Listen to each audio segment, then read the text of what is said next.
Hello friends, welcome back to this channel. दोस्तों, इस video में सिंटेक्स इंडस्ट्रीज़ के ऊपर हम बातचीत करेंगे, जानेंगे कि इस वीडियो के अंदर कि क्या चल रहा है इस कंपनी में और अभी क्या हो गया, क्या होना चाहिए था।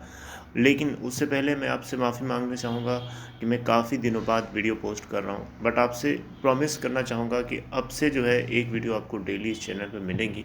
आज हम इस वीडियो के अंदर सिंटेक्स इंडस्ट्रीज़ के ऊपर बातचीत करेंगे और जानने की कोशिश करेंगे कि अब क्या हो सकता है, क्या कुछ उम्मीद बची है।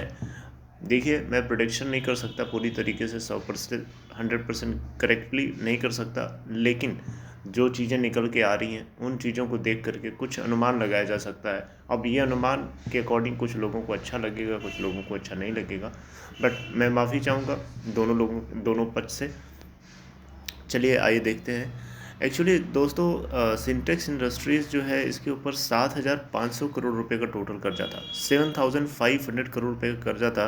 और इस कंपनी ने इस पूरे कर्जे को पे करने में कैपेबल नहीं थी, जिसकी वजह से इसके जो लेंडर्स थे उन लोगों ने शिकायत की। उन लोगों ने जाकर के जो है इसको एनसीएलटी में लेके गए, और एनसीएलटी में बहुत पहले की बात है ये, लेकिन अभी फैसला आया है एक दिन पहले कि जो है एनसीएलटी ने अपने ओरल ऑर्डर में, जी हाँ, ये अभी एनसीएलटी की तरफ से रिटन ऑर्डर नहीं आया था, ओरल ऑर्डर है। अब वो रिटन ऑर्डर में बदल जाएगा। अब यहाँ से कुछ उम्मीद मत रखिए कि एनसीएलटी अपना फैसला चेंज कर देगा, बिल्कुल ऐसा पॉसिबल नहीं, क्योंकि ओरल ऑर्डर अब उसको रिटन ऑर्डर में तभी एनसीएलटी पास करेगा जब रिजोल्यूशन प्रोफेशनल जो है, आरपी जो है, एक रिजोल्यूशन प्लान जो कि इन दोनों कंपनीज के वेंचर ने सबमिट किया था उसको ये सबमिट करेगा एनसीएलटी को, फिर एनसीएलटी उसका एक फाइनल अप्रूवल रिटन ऑर्डर में देगा, उसके अकॉर्डिंग फिर यहाँ पे जॉइंट वेंचर अपडेट करेगा।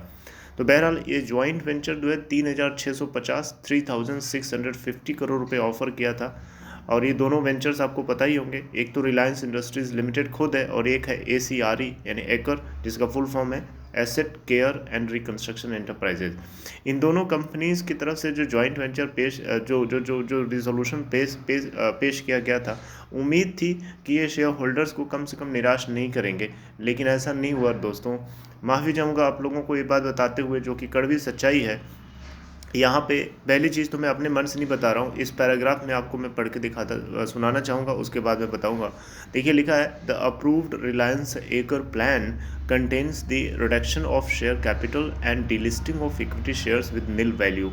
दोस्तों, इस इन दोनों कंपनीज के जॉइंट वेंचर ने जो प्लान प्रोड्यूस किया, जो रिजोल्यूशन प्लान सबमिट किया है, वो बेसिकली ये शेयर कैपिटल जो कंपनी की है उसको कम करेगी। और यहाँ पे जो सबसे ज़्यादा ध्यान देने वाली बात है वो ये है कि इस कंपनी के इक्विटी शेयर्स को ज़ीरो वैल्यू के साथ डिलिस्ट करा दिया गया है। आपको पता है अभी आज ट्रेड नहीं हो रहे, आप देख सकते हैं, डिलिस्ट हो चुकी है ऑलरेडी।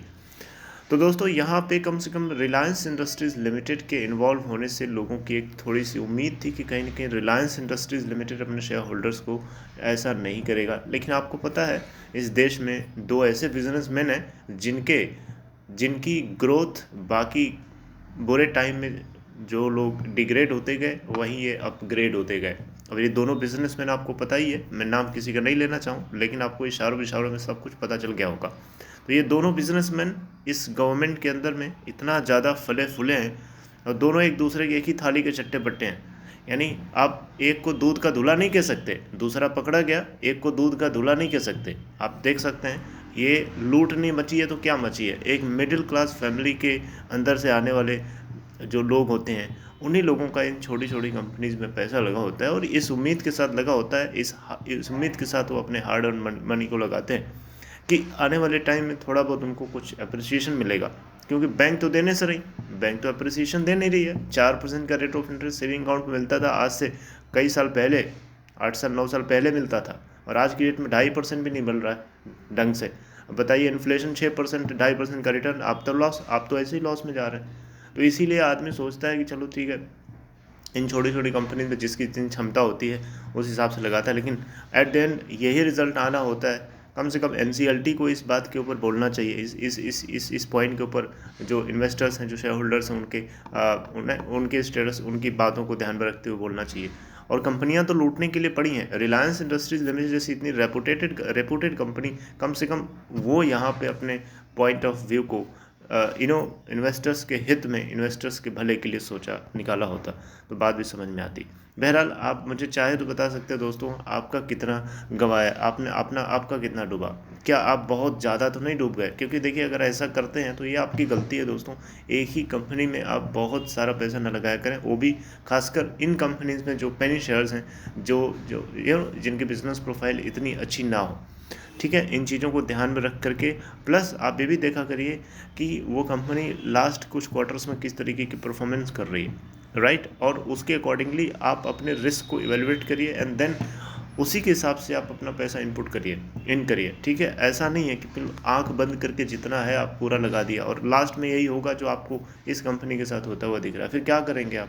रोने के अलावा आपको कोई ऑप्शन नहीं है। सरकार को कोई फ़र्क नहीं पड़ता, आप चाहे आबाद रहो चाहे बर्बाद। आबाद रहोगे तो आपसे टैक्स लूट लेगी, लेकिन बर्बाद होगे तो उसको कोई फ़र्क नहीं पड़ेगा।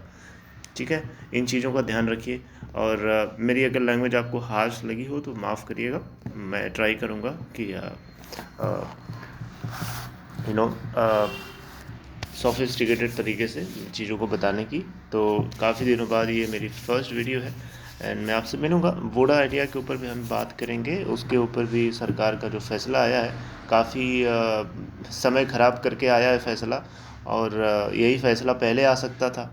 हालांकि इतना समय ख़राब कर दिया, इन्वेस्टर्स का भरोसा एकदम डाउन कर दिया।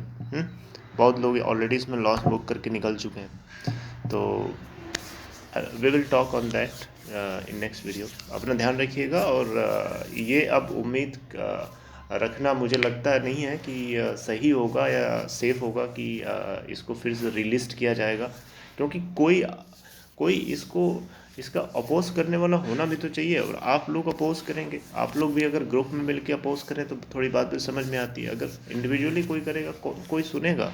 नहीं सुनेगा। एनसीएलटी को यहाँ पे कम से कम एक रिस्पॉन्सिबल अथॉरिटी के नाते उसको बोलना चाहिए था शेयर होल्डर्स के भले के लिए या उनके इंटरेस्ट को ध्यान में रखते हुए। बट जिससे उम्मीद थी, जिसको हमने टैक्स दे करके बनाया है, बैठाया है कि वो हमारे लिए सही चीज़, सही डिसीजन देगा या लेगा, वही हमारे साथ अगर अनदेखी करेगा तो फिर आगे आप खुद ही सोचिए।